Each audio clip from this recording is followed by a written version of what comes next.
This is Tyler O'Neill with the Daily Signal. Honored to be joined by Jennifer Bauwens, who is Director of American Values at the America First Policy Institute, formerly at the Family Research Council, and also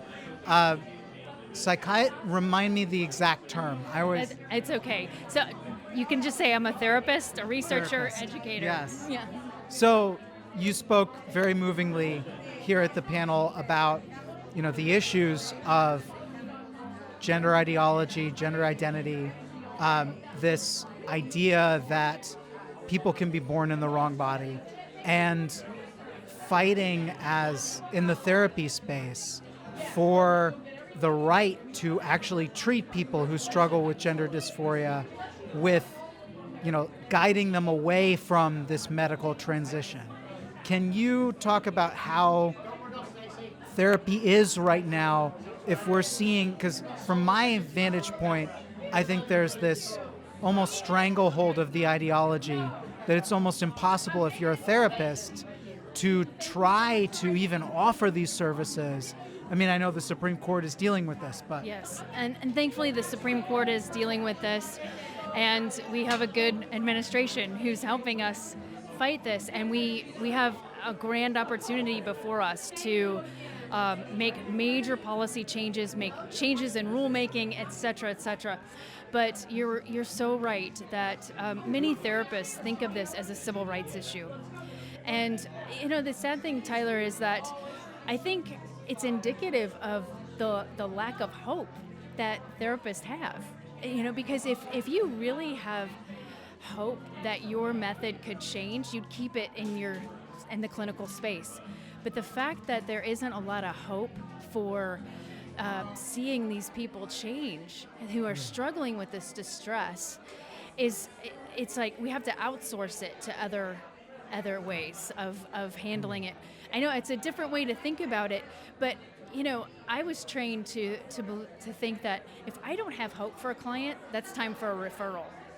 I either need to kind of pull back and look at my treatment plan and think it through, and what can I do in a different way, or what can I offer that person, and if I can't, then I need to find someone who does have hope that they can change.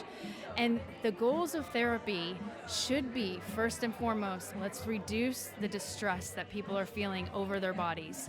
It should not be, let's transform their bodies to look like something else. We need to be about helping people to form their identity in what their biological sex is. We don't need people to become somebody else. That's actually pathological, right? So, getting back to your question, this is, I don't think it's going to change overnight in the field, because you're going to have people that are truly ideologues that believe that they are on the right side of history. There are other people that I think we can encourage to come out and to that are in all fairness, I have one friend who's a trauma therapist, and she works alongside of a gender clinic, and she does her best to provide the right treatment.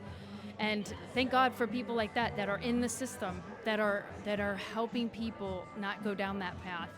But we have a lot of work to do, and we can help in the policy space. We can continue to sue and call out bad practices. We can continue to research and promote good practices, and we can continue to do policy research to promote good policies that are going to serve the American people, serve people who are vulnerable and in need, and not destroy their bodies and their identities, and need to recover from going to therapy.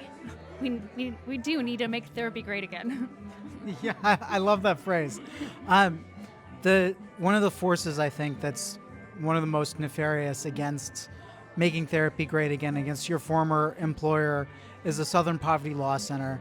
They, put mainstream conservative and Christian, and sometimes, groups like GenSpect that are neither conservative nor Christian, on a hate map with Klan chapters, demonizing them for standing against gender ideology, for other things. And I saw this very revealing footnote in the Health and Human Services report about this issue, where they said that the SPLC is training therapists to prevent other therapists from bringing about the culture change you're talking about.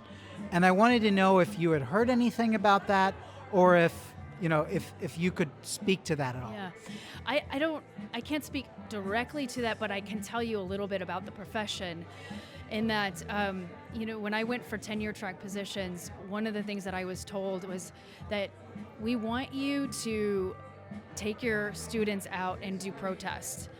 And I know different universities that I've been a part of. Specifically on the gender issue? Not specifically on the gender issue, but this was during the Michael Brown, some of these protests, which, whatever you believe about that, that's one thing. But for me, as a research, teaching trauma, it's not my job. My job is to educate students. It's not to become a advocacy force for a political thought.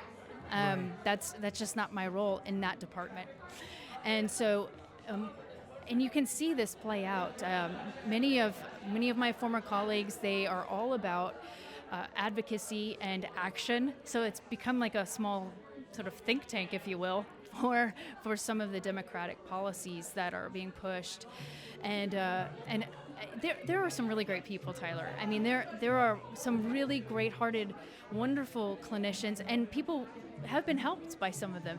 But there is another faction that are all about pushing an agenda. They're activists, and they're using compassion as really a Trojan horse to bring about a lot of other bad policies, bad treatments, misguided civil rights issues.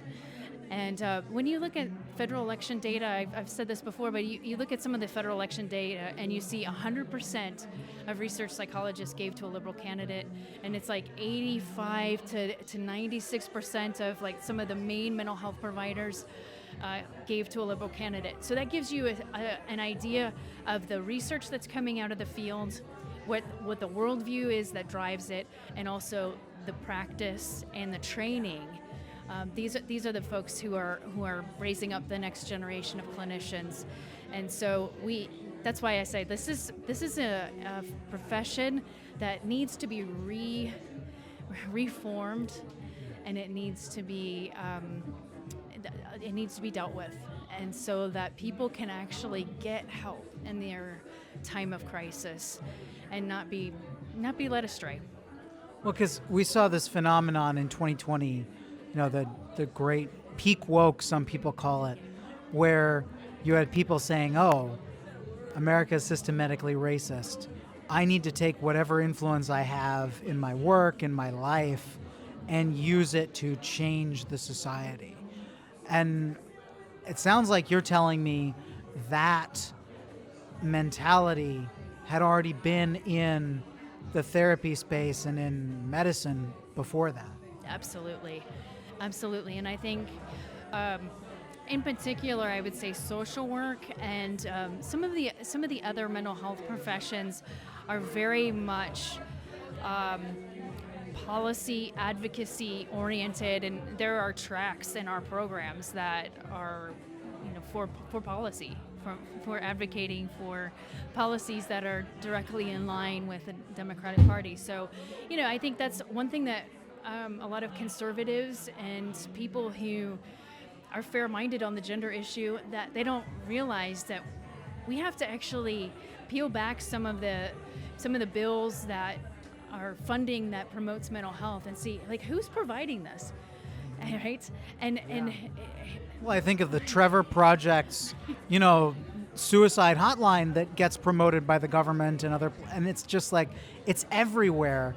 And Trump has been fantastic at going after things, but I feel like public sector unions still exist, and like all of these, the rot is so deep. It's deep. There's thank God that somebody's starting to see it, because I think that's also important to an earlier question you had is I think the more that other therapists see this. And remember, like, most of the people that are in the therapy field, they're kind of introverted and just like to stay in their own little lane and talk to people one-on-one. They don't want to be bothered. So there's a real tendency to get isolated, right? And not even realize what's happening in the broader field. So the more that they hear that, hey, the public opinion is changing on this, and hey, that there's a Supreme Court case that's actually protecting your right to counsel appropriately and according to science and your faith, then I think that it's more likely we're going to see therapists, emboldened to practice in a healthy way. That's all we're asking for is a healthy practice. So, Well, thank you so much, Jen. And is there anything else you'd like to add?